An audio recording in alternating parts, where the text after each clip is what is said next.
तमसो मा ज्योतिर्गमय मृत्योर्मा अमृतं गमय. ॐ शान्ति शान्ति शान्ति. Om. May the Divine lead us from the unreal to the real, from darkness to light, from death to immortality. Om.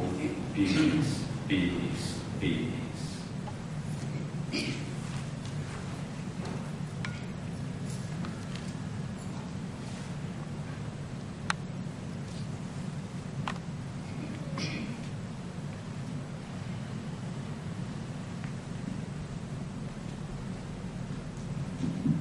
Jai Ram,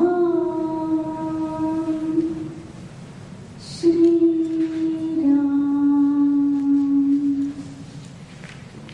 Jai Ram, Shri Ram. Jai Ram, Rama, Ramadam, Shamadam, Bhava. Bye.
I'm reading from the book Swami Adbhutananda as we saw him. Yet another incident which happened when the master was in his physical frame shows how the master, Sri Ramakrishna, trained Latu Maharaj, that is Swami Adbhutananda, in the spiritual practices. Latu fell asleep, not in the early part of the evening, but in the first quarter of the night. The master could not brook that too. He not only woke him up, but rebuked him sharply. He said, "If in the very first quarter of the night you fall asleep, when will you meditate? It is still not yet 9 and you sleep like a log. On the contrary, you should have meditated the whole night and not have felt that the day broke. Instead, your eyelids are heavy with sleep in these early hours of the night. Have you come here only to sleep?" It was enough. Latu's inner being cried shame on himself, and for the rest of his life, Latu left sleeping at night. How to express to you the deep sorrow that seized me at these words of the master? I felt, what a donkey I must be that, having had the unique opportunity of enjoying the company and guidance of such a saint, I was wasting my time in sleep.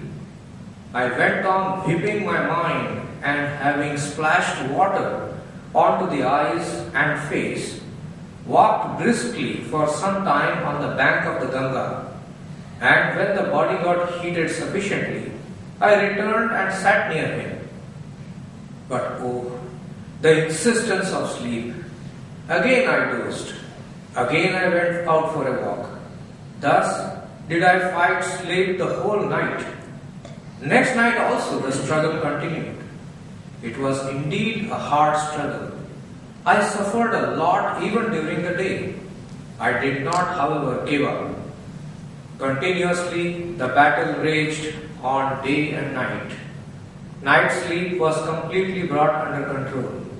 Not so, however, sleep during the day. After 2 years' hard struggle, Latu conquered sleep in the sense that he could keep his body perfectly fit for meditation and prayer with as little sleep as he liked at any hour of the day he liked. Sleep at night, of course, was completely forsaken for life. Sharat Maharaj, Swami Sharadananda, has borne witness to this fact of Latu Maharaj's conquest over sleep at night. He writes, whether in the company of the master or later, after his passing away, Latu was invariably seen praying and meditating the whole night and sleeping during the day. The utterance of Lord Shri Krishna in the Gita that a man of perfect self-restraint remains wide awake during what is night to others and sleeps during day when people are wide awake was made literally true in Latu Maharaj's life. What is more wonderful was that although he remained awake throughout the night, he never slackened in his service to the master during the daytime illustrating. Now a short period of meditation.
Good morning, friends.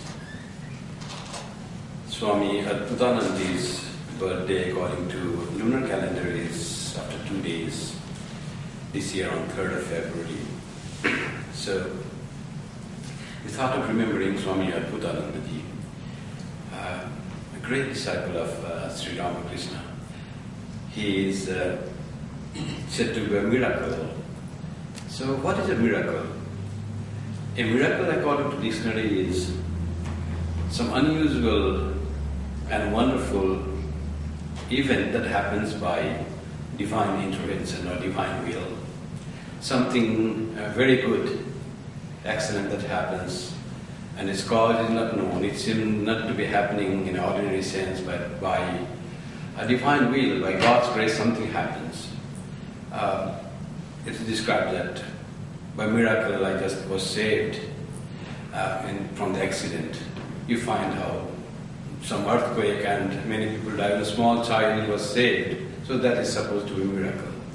Or from Bible, Lazarus being born from death. Lazarus comes forth and Lazarus comes out of coffee.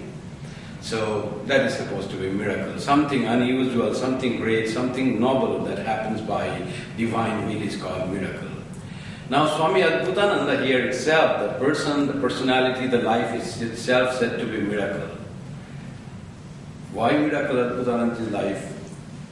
In the language of Swami Vivekananda, he said, Latu, Swami Adbhutananda's pre-monastic name was Latu, and how this name came to be Latu, we will describe later. Latu is Sri Ramakrishna's greatest miracle. Not only miracle, this is the greatest miracle. There have been so many miracles. In fact, Swami Vivekananda will say, all our lives of all disciples is the miracle of Sri Ramakrishna. He said, Sri Ramakrishna could make one Vivekananda from the dust, he could make Vivekananda. He had so much power. So I have nothing. It's all grace of Sri Ramakrishna that he will find a Vivekananda from Narendranath. So every disciple that has done so great work is a miracle. But what is the greatest miracle? The Latu is the greatest miracle. Why? Why Latu is the greatest miracle? Having absolutely no education, he has attained the highest wisdom. All other disciples of Sri Ramakrishna were educated. Some had passed high school, some in English education, some Swami Vivekananda himself was graduate, what we call undergraduate nowadays, that we call graduate in India, which was the highest education in Indian university at that time. So all were very educated. That's why Swami Vivekananda sometimes said, you see, Jesus had brought as his disciples the fishermen, the carpenters, the taxpayers, the tax collectors, all those from the lower strata of society were not educated. But Sri Ramakrishna's disciples were all learned and educated, and we all attracted them and molded their life. So if Jesus' disciple 12 in numbers could work so much to propagate the teaching of Jesus, what we can do by the grace of Sri Ramakrishna. And he used to say, Gurmastaraka Charvanam Tribhuvanam Utpatayami Bala. You know how much power we have by the grace of Sri Ramakrishna? We can unhinge the universe. We can plug the stars and planets. That how is to inspire his brother disciples. The greatness, your part in history, you don't know what for you are born, the power given to you, the responsibility given to you. It's all given, and you have to be conscious of that, and you are going to do, everyone is going to do the great work that will ever imprinted him, and it will be ever there, part of the history. So that's how Swami Vivekananda knew his role. He knew the role and advent of Sri Ramakrishna, and he could infuse that inspiration in all disciples of Sri Ramakrishna to work great. You see, each one did so great work. Swami Adbhutananda was sent to US, and how much he did for 21 years to establish Vedanta societies and preach the Vedanta very influentially. He sent one Swami Ramakrishnanandaji, who was just to do worship of Sri Ramakrishna. He sent to South. And to South he said, you are very orthodox, you think? I will send you a person who is more orthodox than you. And what he did there, he preached and established the Ramakrishna teachings of equality, of the importance of spirituality and love of God, and this orthodox and rituals, though he himself was so fond of worship and all those things. He completely transformed himself and did the work and preached the Vedanta teachings of Sri Ramakrishna to the people and the place. The language he didn't know, the customs he didn't know, the ways he didn't know. He went there, and who did that all? Everything was a miracle by the Sri Ramakrishna disciple. Very difficult to understand, as was the miracle by the disciples of Jesus. And the greatest miracle, Swami Adbhutananda, having absolutely no education, he had attained the highest wisdom simply by virtue of the master's touch. That was the thing. And he attained the highest wisdom. He was unlettered. He was born in Chhapra in Bihar, and a very, very poor family.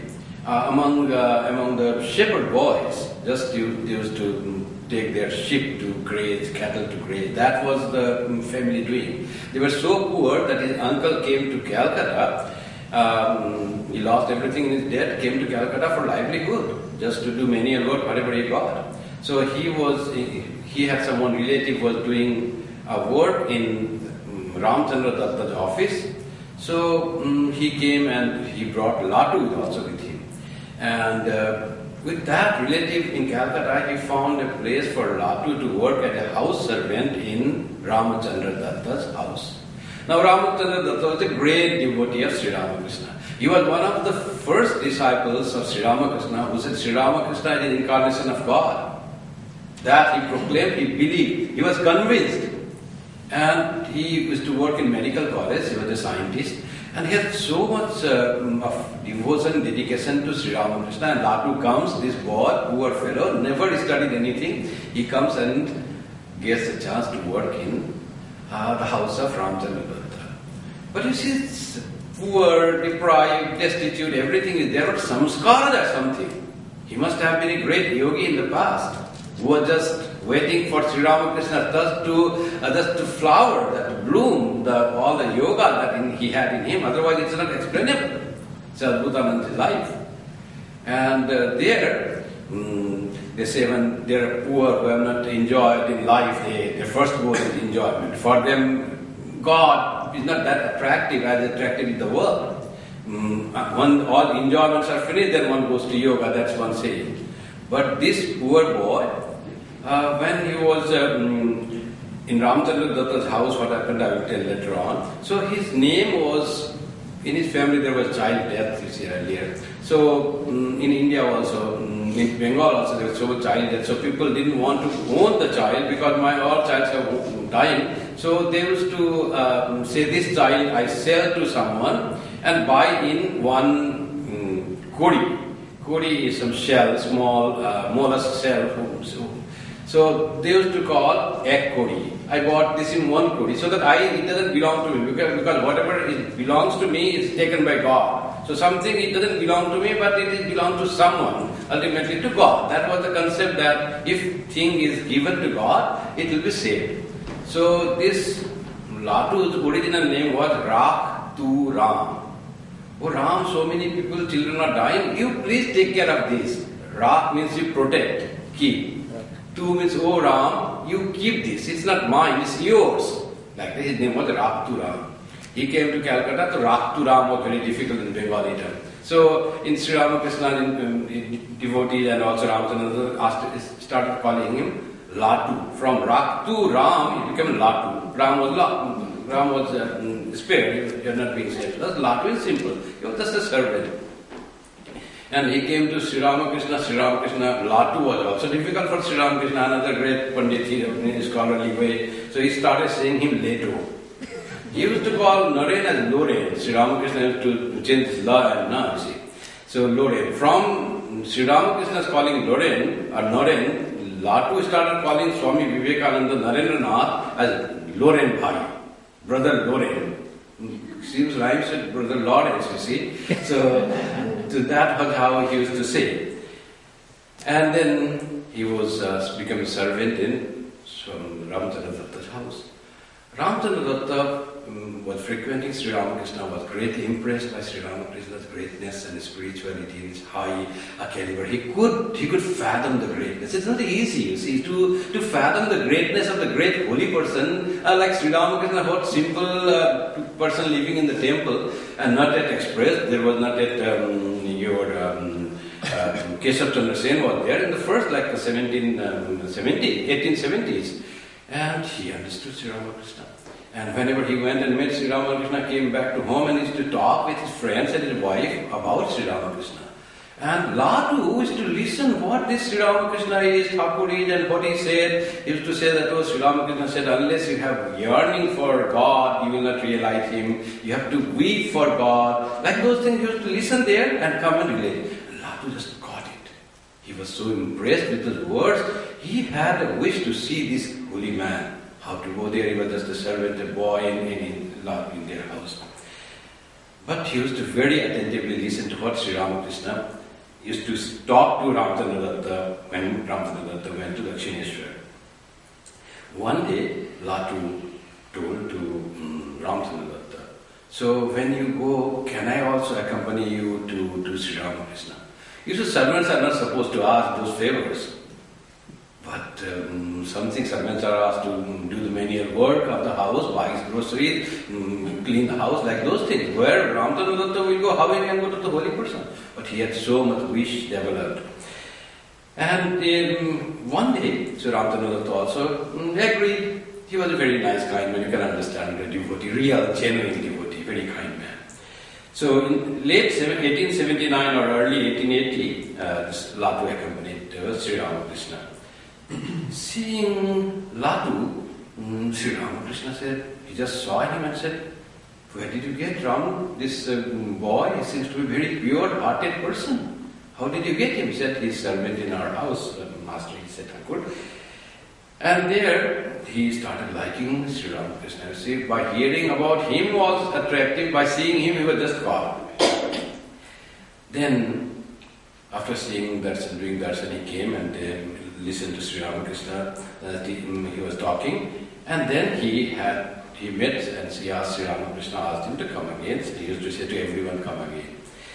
And now he was very eager to go. Servant doing work, very eager to go.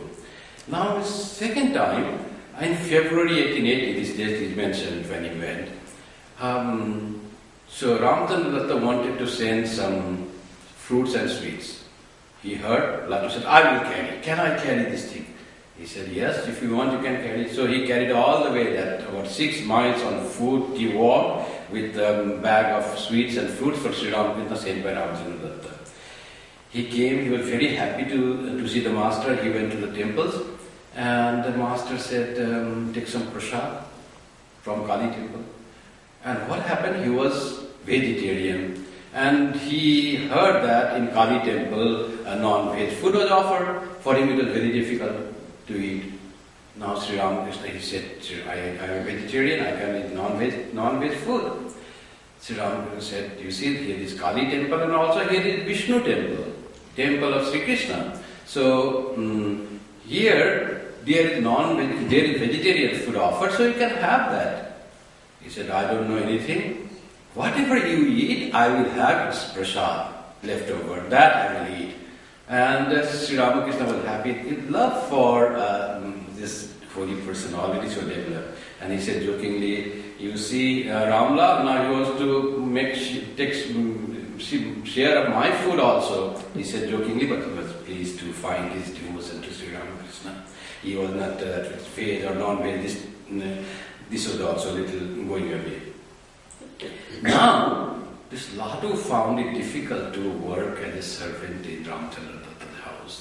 He used to come to Sri Ramakrishna, didn't want to go back and say, "I want to be here, I love you." This love started. Now one day, he was staying here for 2 or 3 days with the permission of Ramchandra Datta, and he said, "Now I don't want to go."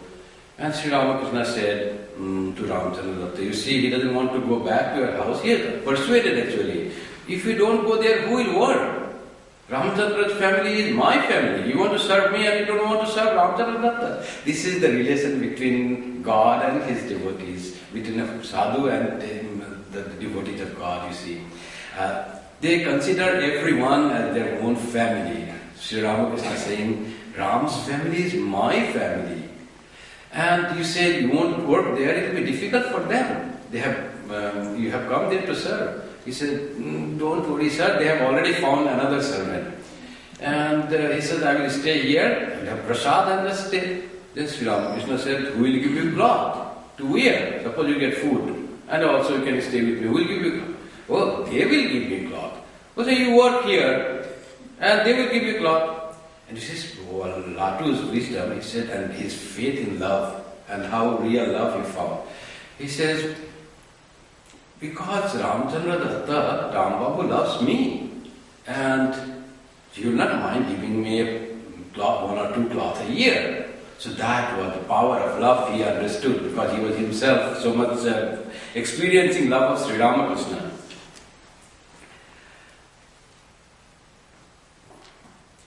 Now, one day when he was still working, he came to Dakshineshwar and wanted to meet Sri Ramakrishna. And Sri Ramakrishna had already left for Kamarpukur. And somebody said, Ramlal said, "Come and have prasad." We have come all the way from there. He said, "No, I want to see Sri Ramakrishna." He said, no, he left for Kamarpukur, for the village. He said, no, he is here. He said, someone has said that Sri Ramakrishna always is living in Dakshineshwar. Someone had said to him that.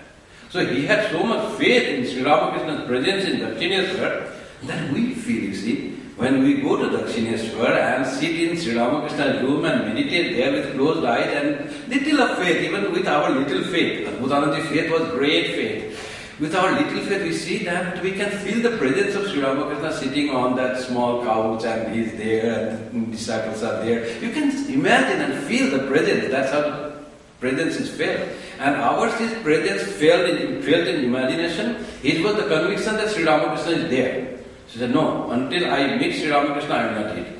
So he said what to do. So he went, Ramlal came to do Arati, and after Arati then he was searching to give him after that, so let me give him some prasad. So he saw that Latu is beaming and he's bowing down to someone on the near the back of Ganga and said, what are you bowing down? Oh, you said Sri Ramakrishna is not there, he was here, he came and I met him, I just bowed down to him. That was, for others it is imagination, for Latu it was a real experience. That's what it happens. That was his faith in Sri Ramakrishna's presence in Dakshineshwar. And he used to say Sri Ramakrishna is ever present in Dakshineshwar.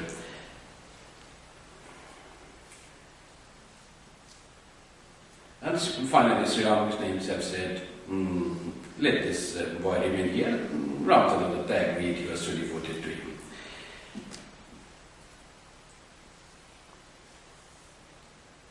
Sri Ramakrishna once said to Latu, one should keep away from intoxicants like alcohol.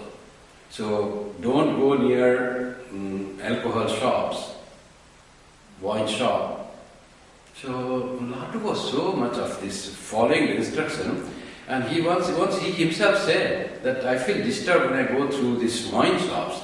So Sri Ramakrishna said, be careful, don't go near that.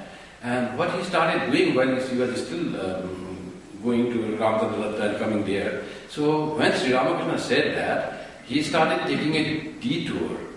And detour was the double road. He used to walk like 6 miles, it would be like 12 miles one way, 12 miles. Because there was a one wine shop on the way of regular path. So just to avoid the path, he did not only want to go near the shop, he didn't want to go to the street where that shop was there. So he took a detour and doing that, it was late. And then Ramchandra said, why you were late? Because I take the detour. Then he said to Sri Ramakrishna, what you have said, and now he is taking longer time, double the time to walk, it's quite long, 12 miles to come and 12 miles to go. Then Sri Ramakrishna said, why are you afraid of going walking on that street? Just you remember me and there will be no trouble in you. Just remember me and you'll get all the strength. He will protect. He protects us. Can we protect ourselves unless God protects us? So that was Sri Ramakrishna emphasizing. Now, Latu started staying with Sri Ramakrishna, and Sri Ramakrishna wanted to teach him something, you see. Sri Ramakrishna used to read and write. He used to write beautiful Bengali handwriting. There are some copies that he has written. One goes to, still are kept in Belur and some photographs are there. And one day, original they say is in Hridaya Ram's village. There is one, somebody shows in the palm leaves. That writing of Sri Ramakrishna. Sri Ramakrishna, let me teach Latu the Bengali alphabets. At least he should be not illiterate. He didn't know anything of writing. So Sri Ramakrishna wrote the first alphabet starts. He said the alphabet he wrote and said pronounce this as Ka, that is the first alphabet, the first consonant. And he said to Ka in Hindi it becomes Ka. He came from the Hindi background and Ka is Bengali pronunciation. Sri Ramakrishna wanted to teach him Bengali. So Ka he said and Sri Ramakrishna said and Latu says Ka according to his own traditional language of Hindi. So Sri Ramakrishna tried it for first day, it didn't happen at all. He couldn't pronounce it correctly at all. So next day again Sri Ramakrishna is also not giving up. Next day he tried again, let me teach some alphabets to later all other disciples are learned and this will be like this. So next day, near pronunciation doesn't come. The third day also didn't come and says, you don't have to study anything. Your education finishes. You are now done, graduate, without even learning the first pronunciation and the first alphabet. And what was Sri Ramakrishna's miracle, you see? He said, Leto, one day the gems of the Vedas and Vedanta will pour forth from your lips. That blessing Sri Ramakrishna gave through that prediction. And that actually happened. He was so wise, his explanation, his talks were so full of wisdom that later on, without reading anything, so that happened by the blessing of Sri Ramakrishna. Those are the greatest miracles. He was not just a devotee, but later on his wife just bloomed.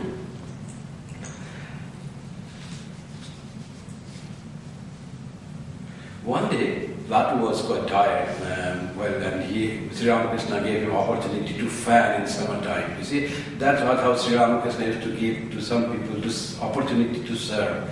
One day, Yam came, and he had a great wish to stroke the feet of Sri Ramakrishna, press a little the feet. And he couldn't do that unless told. And Sri Ramakrishna himself said, you see, my feet is little aching, can you do something? And he starts pressing that, and it was a great occasion. We had Swami Swahanandaji, and whenever you came to meet him, people, the devotees would like to do some personal service. Everything, in fact, the greatest service to Guru is listening and following his instruction, doing japam, being more devoted to God, trying to purify more. That is the greatest service. But the devotees want something personal to do, like cleaning his room or washing his clothes, and if you are allowed to touch his body and do some service, it is the greatest opportunity. We think that way. And Swami Swahanandaji was so liberal to fulfill this wish of the devotees. So he would allow anybody coming pressing feet. And there were many disciples of Swami Swahanandaji here. And there some came, like if instead of one coming and pressing his feet, suppose 4 come, then what will happen? So he gave 2 person each legs. So 8 comes. So there are 2 person each limb, 2 hand and 2 feet. You see, 8 person are engaged. One day that was happening, everyone was pressing, and comes the 9th person.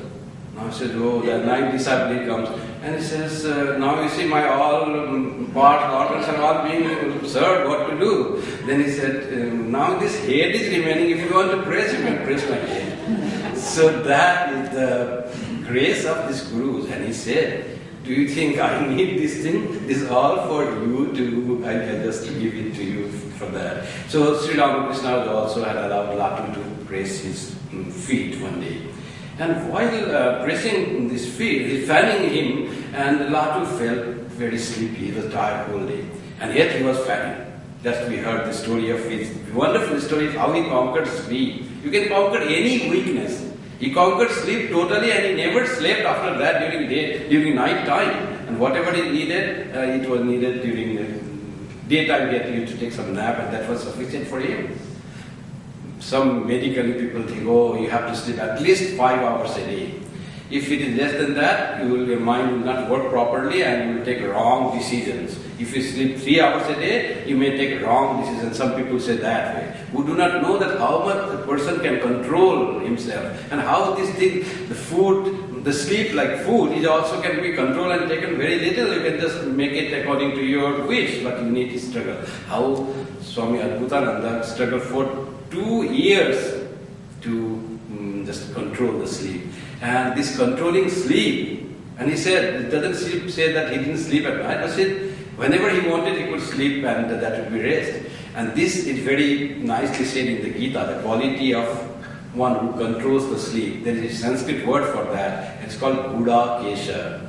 Sri Krishna addresses Arjuna as that Buddha Kesha. Arjuna had that quality. He could control the sleep. All these great fighters, warriors, they have to have, they don't know when they have to march in war, and they're going in the battle, and you say, oh, it's 10 o'clock at night, now I have to sleep, then what will you do? So you have to have the quality to control your sleep. So that was Arjuna, that was Swami Adbhutananda. He was also Buddha Kesha, Adbhutanandaji. Then Sri Ramakrishna asked him, Leto, can you say whether God sleeps or not? do I know? I don't know this. And Sri Ramakrishna said, God doesn't sleep, even at night. God keeps awake when all human beings, all living creatures take rest. And He keeps them lulled to take rest. The God keeps the whole creatures to sleep and watches over them and makes them rest and keeps a guard on them. If God sleeps, whole creation will be all dissolved, all destroyed. So God is ever awake. God never sleeps. That's what Sri Ramakrishna philosophically said. You see, God is the consciousness that can never go away. It's always consciousness. You cannot say consciousness is becoming dim and bright. It's always same. So, according to Hindu mythology also, Brahma, the creator, creates this universe out of his intelligence, out of his thought, out of his imagination. He just thought, let there be creation, and creation came up. Like that is the thing. So, Brahma, when he wakes up, the creation comes forth. And whole day he just wakes up, and creation is working. And the evening at night, then Brahma goes to sleep. Then what happens to creation? There comes pralaya. All this creation goes to naught. So this creation and dissolution rhymes with rhythms with Brahma's waking and sleeping. When Brahma sleeps, whole creation is lost. When Brahma is awake, whole it is sustained. That's how mythologically explained that God does not sleep. He is always awake. It's just to have an idea about God that is always on our background, taking our care in everything that we do. We need to be dependent on God and be free from worries of life, because we have someone who takes our care not only in our work, but when we are asleep. That's also someone is taking care. Go nicely and sleep well. That's what Sri Ramakrishna taught him. And we heard about the wine shop story.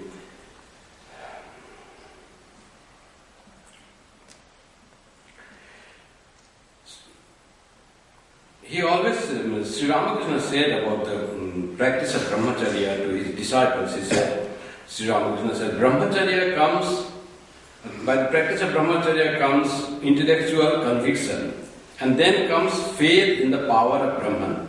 Without this faith, one cannot feel that he lives in Brahman. To have the highest God realization, self-control, including the continence, is essential part that Sri Ramakrishna said. One day when Sri Ramakrishna asked Swami Brahmananda, he was a young boy, like around 20 years of age, and said, can you make betel roll for me? Narendranath used to also make that. Can you make a smoke for me? Like that he used to say. And all these orders of these great persons, you see, it was all the blessings, opportunity given. It's not something they want. Whatever they say, whatever they ask, it's all for our good. Once Swami Vivekananda, that story we know, Swami Vijnananandji was working to make the posta, that embankment on Ganga in Belur, and it was very sunny day and hot summer of India. And he was tired and very thirsty, still the work was going on, he couldn't leave. Swami Vivekananda was drinking something in his room, and he saw he tired and thirsty, somehow he felt. And whatever was left after that, he sent it to Swami Vijnananandji, who was there working in the sun. Vijnananda, someone said, Swami Vivekananda has sent you this. He saw the glass, it was not this, and he saw the glass, there was very little of some juice, some syrup was there. And he said, so little of syrup Swami Vivekananda sent me. He's making fun of me, how much tired I am working in sun. So then he said, Swami Vivekananda said, let me drink this one. So out of not very happiness, he just have that few sips of that thing, whatever was remained. And said, to my surprise, my all thirst was gone. So these are the miracles that happen. These are the power that they infuse in whatever they do. That's what Swami Vivekananda was working like Sri Ramakrishna, empowered by Sri Ramakrishna. That's why his brother disciples started seeing Swami Vivekananda as their own guru. Whatever Swami Vivekananda said to them was the word of Sri Ramakrishna for them. Go to Chennai, Tamil Nadu, and work for the order. Go to Benares to Swami Shivanandi, he said. To Swami Kripamayananda ji, then he said, today no going to temple work, no temple work, no worship. Go to Belur village and find someone, some destitute, and serve her or him. And he found an old widow. Like that he used to do, and they will just accept whatever he had said. Like that the power of Sri Ramakrishna was working through Sri Swami Vivekananda, working through all disciples. That was wonderful, the power that he had empowered. This is all the miracle that Sri Ramakrishna was doing. Now, Latu was so devoted. And this Raja Maharaj, Swami Brahmananda, he said, no, I don't know to make middle leave. Latu was so devoted to Sri Ramakrishna. Sri Ramakrishna is saying something and someone denying, particularly his disciples. He said, what are you doing? He is saying, asking you to do. So Sri Ramakrishna said, what one does not need training to make the betel rolls? Put whatever the ingredients are there, 2 or 3 ingredients, roll it and it becomes betel leaf. He said, no, I have never made, I will not do. Latu becomes very angry. He started saying to Raja Maharaj, what are you saying? Sri Ramakrishna is asking you to do something and you are denying and you are his disciple. What are you doing? This is not, because he himself would never have done that. If something was asked of him, he would jump to do that. And he became really angry on Raja Maharaj. And Sri Ramakrishna then said to Ramlal, this in debate of these two, Raja Maharaj and Latu, so whom you think won? Who is greater? He says, Rakhal is greater. Then he said, Latu Maharaj became still angry. He said, he doesn't obey you and you say he is greater. So he said, yes, because you got angry. You should never become angry in front of respectable persons. Anger is like a furious thing, it changes the mind. You should never get angry. After that, he didn't become angry. So all was for teaching, it all starts with the education thing, everything is education. He was so devoted to Sri Ramakrishna in Dakshineshwar. The first thing after getting up, whatever he slept at night, whatever was there in the morning, first thing Latu had to do to see Sri Ramakrishna. So he used to come near Sri Ramakrishna's room and first open the eyes and Sri Ramakrishna had to be there. Many of us also have that first thing to see is the picture of Sri Ramakrishna or picture of a holy person or something good thought to the japam early in the morning. First thing to come as soon as you open your eyes, alarm clock says, you be repeating your mantra. Like that thing happens, you feel good. Latu Maharaj had that habit and that promise, you see. Then he comes to Sri Ramakrishna's room one day and opens the eyes and he was not there. They close his eyes again and says, where are you? I want to see you first. And Sri Ramakrishna, I am out, I will come inside. So come in, I want to see you first. Sri Ramakrishna had to run back to him just to show him because it was his habit. Like that was the relation. This love between, once Swami Vivekananda says Sri Ramakrishna was LOVE, then you just understand what this love was. And it was not one incident that impresses them. It was innumerable incidents throughout their life. It happened. Everything just expresses love between the disciple and the master. Then one day he comes again, he was not there. He calls, Thakur, where are you? He says, oh, I am outside in the garden. I want to see you. Come outside and see me. What are you doing there? I am searching a sandal. Searching a sandal? Yes, yesterday someone gave you new pair of sandal. So it was kept outside and I find one is there, one is missing. So I am searching your sandal. You see the love. Swami Vivekananda, his disciple, he went to some pilgrimage and disciple fell sick and Swami Vivekananda carried his bag in which there was his shoes were there. So Guru can carry the shoes of his disciples. The disciple is overwhelmed with all those things. So these are beautiful stories. And how much was Swami Adbhutananda's meditation? One noontime, Swami Sri Ramakrishna said, let us go and meditate in Shiva temple. He went there, it was a summertime. He sat for meditation. And Sri Ramakrishna, after long hours, it was almost afternoon, he says, Leto is not there around. Where is he? Oh, I sent him to meditation, let me go and see. He was deep in meditation. Everyone. Swami Vivekananda had Nirvikalpa Samadhi in Kashipur. We all know the story. His body was full of mosquitoes. Girish Ghosh says it was as if he had covered himself with a black blanket.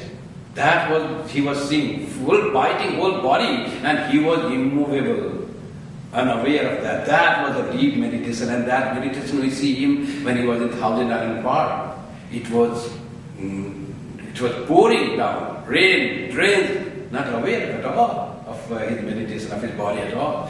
This thing to Latu Maharaj, to all his disciples, you see. He was sitting and Sri Ramakrishna saw him perspiring and yet still quiet in that meditation. In the afternoon, from noon he had started, many hours passed. Sri Ramakrishna himself brought a fan and started fanning Latu. Just imagine this. How wise was Latu Maharaj? You see, he said, from your mouth will come forth the Vedas and Vedantas. Wisdom of Latu Maharaj. Sri Ramakrishna had said, whenever something is given to me, first show that to Holy Mother. That was the instruction. Now Latu Maharaj said later on, you know why Sri Ramakrishna asked me to show that to the Holy Mother? Because he wanted the gifts to be purified by the look of Holy Mother. As if Sri Ramakrishna's look would not purify. And that's what it is. Holy Mother's look was more powerful to purify the things than anyone else. And Sri Ramakrishna instructed that, and who interpreted? Latu Maharaj. How much faith and understanding and knowing of Holy Mother. Very few people knew Holy Mother. Swami Vivekananda said, you don't know about Holy Mother, who she is. And Latu already knows that what a power she has.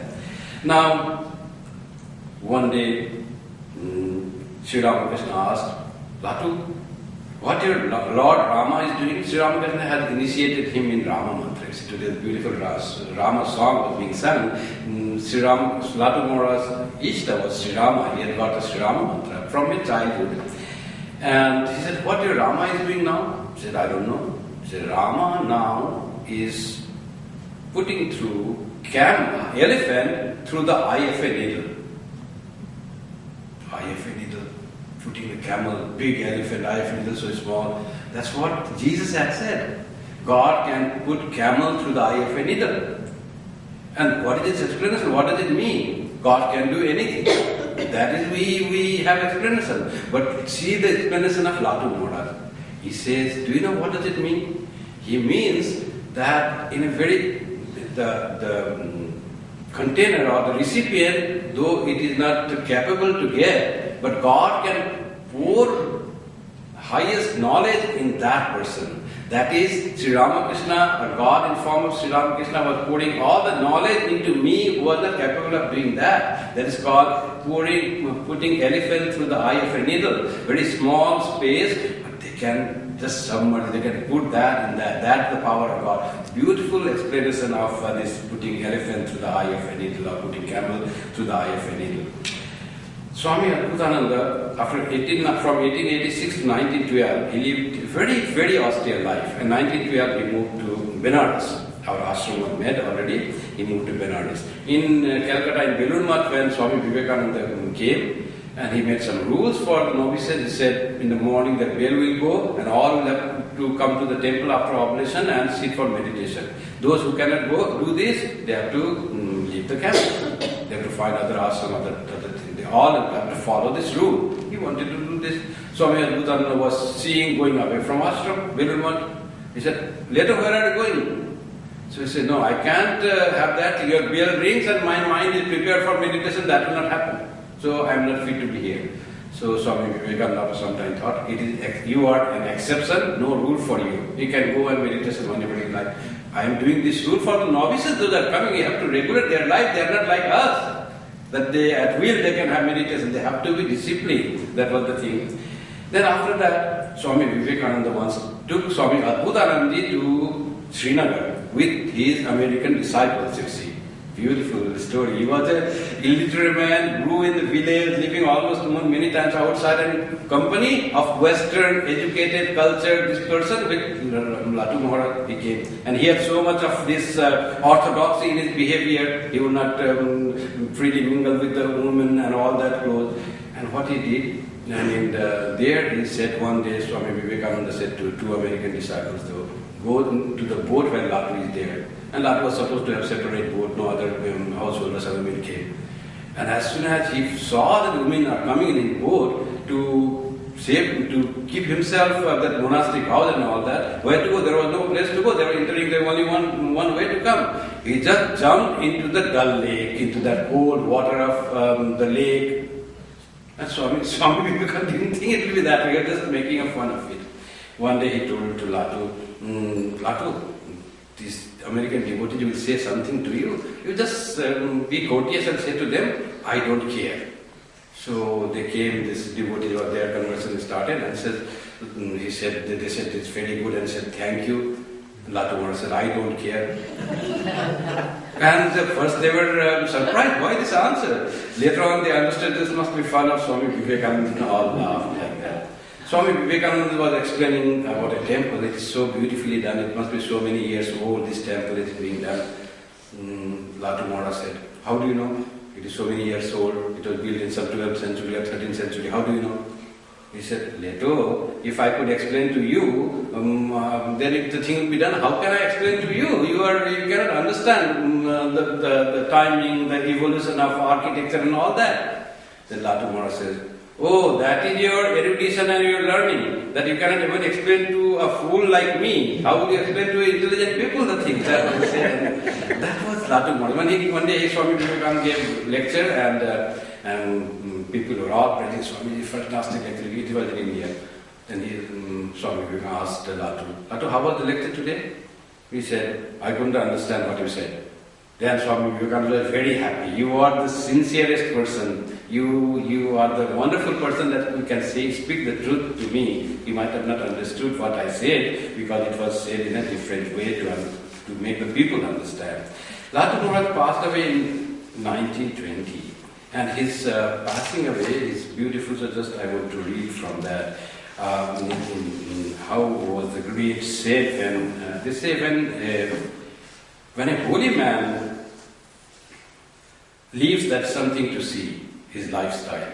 So Mr. Ramapan said, to see a holy man day and also at night, he should be perfect. But the passing away of a holy man is something very unique. We know the story of how Swami Kripamayananda passed away. So peacefully, calmly, there are so many incidents. How Latu Maharaj passed away, that's one thing Swami Turiyananda describes. He himself was a Brahmagyani. And how he describes Latu Maharaj passing away, it's a little reading after that.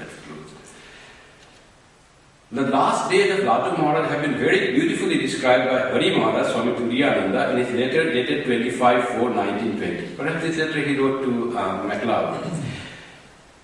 You must have got the wire informing you about the passing away of Latu Maharaj. Such a final exit from the world is rarely met with. Of late he was generally indrawn. Since the beginning of the disease, he was found always in meditation. His eyes fixed on the junction of the eyebrows, completely withdrawn from everything of the external world, fully alert and conscious, yet entirely oblivious of the world outside. One day when the doctors were dressing the wound, he asked me, what is the disease? What do doctors say? I replied, nothing serious, only general weakness. Taking no food, you have wasted your body. Now you cannot move. If you start taking food, you will regain strength and the disease will vanish. He said, it is good that the body goes. I said, you should not say that. Let master's will be done. I know that, but you are all suffering so much for this body. After that, he didn't talk much. Now and then he used to call Pashupati to his side. He took food from his hands. When sometimes he would not like to take food, Pashupati would say he also would not.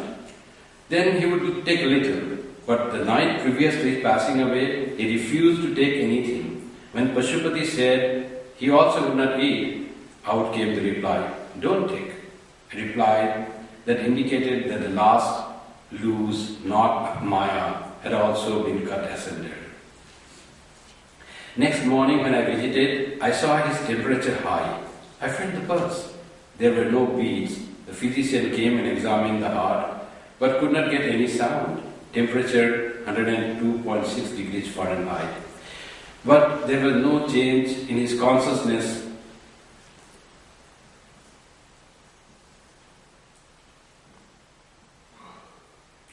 I took my leave at 10 a.m. and promised to come at 4 p.m. When I finished my bath and meal and was about to take a little rest, news reached me of his passing away at 12:10 p.m. Immediately I asked the Sevashrama people to send wire to you and Sharad, that's Swami Saradananda, and started for the Hadarbagh house where Swami Adbhutananda was sick.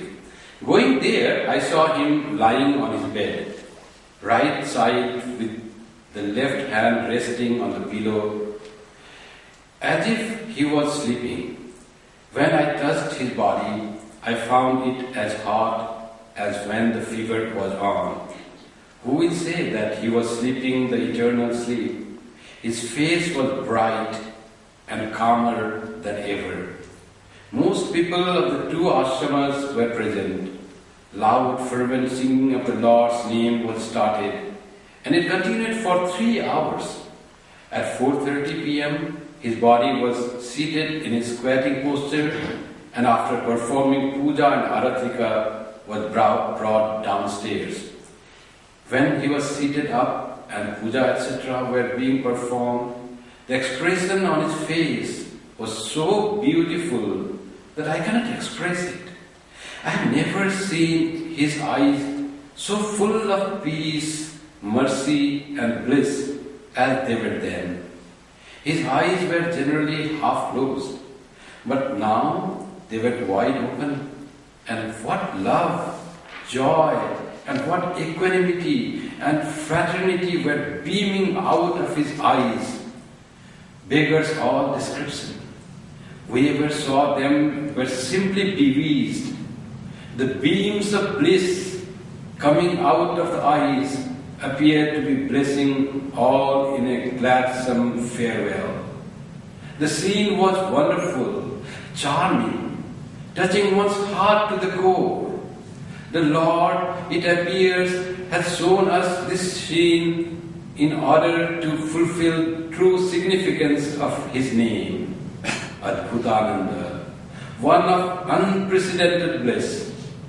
When his body and bed were covered with new sheet of cloth, and the body decorated with garland and sandal paste, the entire scene and atmosphere assumed such a sublime beauty that whoever saw it were filled with amazement and cried out automatically, "Blessed, blessed is the soul indeed." Unique and unprecedented was this death-conquering march of Latu Maharaj. A clear manifestation, a bright example of infinite glory of the Master. All who gathered there, neighbors and others, Hindus and Muslims, had their satisfaction of seeing him for the last time. Then the sannyasins, devotees of the Master, bore him on their shoulders to the Kedar Ghat. From there by boat, he was taken to the Manikarnika Ghat. There the last puja etc. were duly performed, and then the body was taken to the mid-Ganga, where it was immersed with due reverence. Those who have seen the body of Latu Maharaj beaming forth supreme bliss have all around on this last occasion were deeply impressed with the reality of the spiritual world. Blessed is Guru Maharaj, blessed is his disciple, our Latu Maharaj. Swami Adbhutananda. Hari Om Tat Sat. Thank you.